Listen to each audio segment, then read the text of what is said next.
Okay, here's part two of our close and play or Slide-o-matic RCA record player, 1955 vintage. We now have a DC motor, and you're not going to hear it yet, but you're going to see the operation. Now, someone asked a very good question, and that is what keeps the record from getting scratched up by the arm and all that.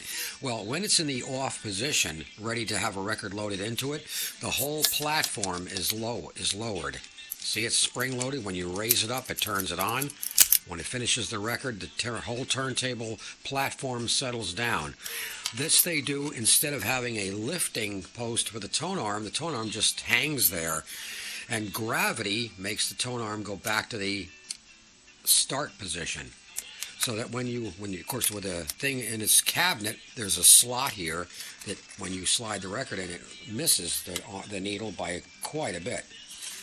When you put the record in and you lift the thing up, and it automatically is at the right position to start the record correctly, and it plays. And now it's in the normal play position. When it finishes the record, see that? It automatically shuts, it kicks the arm back, and that kicking motion also lets the releases the catch to make the tone arm, the turntable assembly drop down.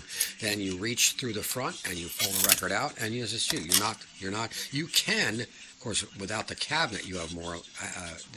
You're more apt to damage the needle. But once the cabinet's in place, the amount of up and down motion you can give the record as you put it in is very limited. So there, once again, you lift it up, close it, you lift up the thing to play it. When the thing is finished playing, it drops down, and the arm automatically, by gravity, returns to the beginning position, and you take the record out. This was an interesting challenge on this one to get the battery operation. As you see, it's on batteries now. I went and made a new motor mount for the motor. Is I had to drill or make a hole in a piece of printed circuit material. This I get at the Hamfests. It's next to nothing, and it makes a great project platform. So I took the old motor mount right here, and I traced it out on a piece of the phenolic printed circuit board, and I drilled a hole with the entire body of the diameter of the motor, because the motor has to be part in and part out. You know, part of it is up above, part of it is below. And drilled out the other holes for the motor mounting, rubber motor mounting grommets.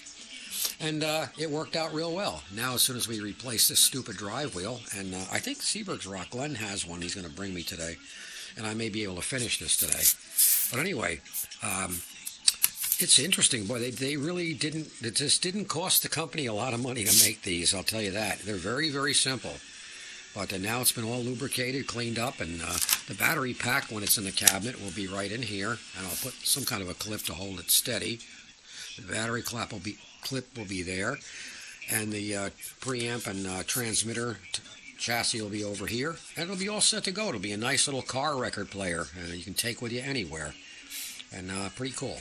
And next time you see this thing, it'll be working.